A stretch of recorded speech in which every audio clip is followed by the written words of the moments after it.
औज़ुबिल्लाहिमिनश्शैतानिर्रजीम बिस्मिल्लाहिर्रहमानिर्रहीम। मोहतरम नाज़रीन, एक बार फिर से खुशामदीद कहते हैं हम आपको अपने चैनल प्यारा इस्लाम में। अस्सलामु अलैकुम। मोहतरम नाज़रीन, आज हम बात करेंगे कि आखिर एक बकरी ने शेर के बच्चे को क्यों पाला, जिसे सुनकर आप हैरान हो जाएंगे। इसको मुकम्मल तौर पर समझने के लिए वीडियो को आखिर तक लाजमी देखें।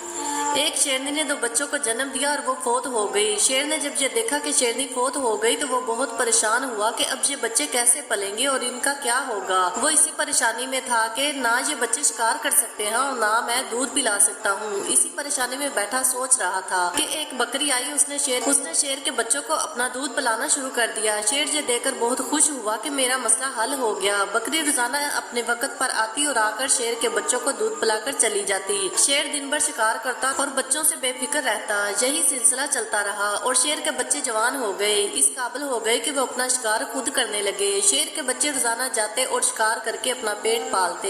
एक दिन शेर के बच्चों को शिकार नहीं मिला तो वो परेशान हो गए कि आज क्या खाएंगे और किस तरह अपना पेट पाला जाए। यही सोच रहे थे कि एक बच्चे ने कहा कि परेशानी किस बात की, बकरी रोजाना हमारे पास आती है, हम आज उसका शिकार करते हैं और अपना पेट भरते हैं। दोनों ने ये तय कर लिया कि आज बकरी का शिकार किया जाएगा। जब बकरी आई तो शेर के बच्चे इस पर हमला करने वाले थे कि शेर पहुंच गया। उसने बच्चों से पूछा कि क्या कर रहे हो। उन्होंने कहा कि हम आज बकरी का शिकार करेंगे। इस पर शेर ने उन्हें कहा कि नहीं, तुम्हें इसका शिकार नहीं करना चाहिए और तुमको शर्म आनी चाहिए कि इसने तुम्हारी जिंदगी बचाई, इसने तुम्हें दूध पिलाया और आज तुम इसका शिकार कर रहे हो। शेर ने कहा इसका सिला इसको मिलना चाहिए, जाओ जंगल के तमाम शेरों को बुलाओ और उनको जमा करो। सब शेर जमा हो गए। शेर ने बकरी को अपने कंधों पर उठाया और उसको एक बुलंद मकाम पहाड़ी पर आजादी तौर पर ले गया और कहा अब तुम यहाँ रहोगी, तुम्हारे खाने का बंदोबस्त मैं करूँगा।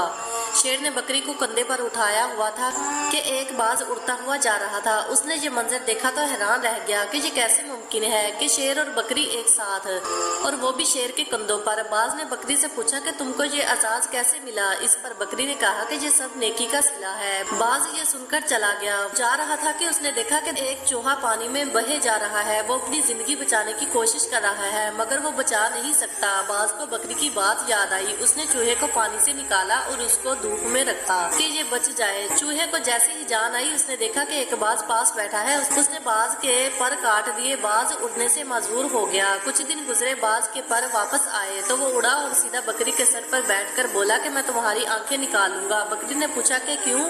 बाज ने कहा कि तुमने मुझसे ये झूठ बोला कि मुझे ये बुलंदी नेकी की वजह से मिली है। तुम्हारे कहने पर मैंने नेकी की तो मेरे इसके बदले में पर काट दिए गए। बकरी ने कहा कि रुको, पहले ये बताओ कि तुमने नेकी किसके साथ की। बाज ने कहा कि ये चूहे के साथ। बकरी ने लंबी सांस ली और कहा कि किसी खानदानी के साथ नेकी करता तो ये सिला ना मिलता। तुमने जिसके साथ नेकी की उसने यही कुछ करना था।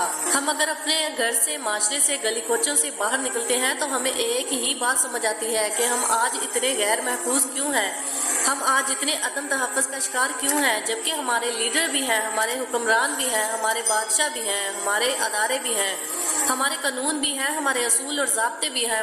मगर इनके बावजूद भी हम ऐसा क्यों महसूस करते हैं कि हम बेयारो मददगार हैं, हम लावारिस हैं। अगर देखा जाए तो जब इलेक्शन होते हैं तो हम अपनी जानों पर खेल कर अपने हुक्मरानों को वोट देते हैं। हम अपने कारोबार तबाह करके अपने नुमाइंदे अवानों तक पहुँचाते हैं। हम अपना घर बार लुटा कर इस सियासतदानों की हिफाजत करते हैं। मगर ऐसा क्यों है कि हमें इनसे ही डर लगता है। हम इनके सामने नहीं जाते कि शायद इंसाफ और हक मांगते मांगते हम जिंदगी से ही हाथ ना धो बैठे। ऐसा क्यों है। और हैरत की बात यह भी है कि हम बार बार ऐसा करते हैं और बार बार हमारे साथ ऐसा ही होता है। इस वक्त इस कौम की बेटी, इस मुल्क की इज्जत डॉक्टर आफिया, जिसको अमेरिका ने गंदे इल्जामात लगाकर 86 साल की सजा दी, मगर कमाले ज़रफ़ देखो अपने लीडरों का कि ये टस से मस नहीं हुए क्योंकि वो पाकिस्तानी नहीं थे। क्या वो इंसान नहीं थे?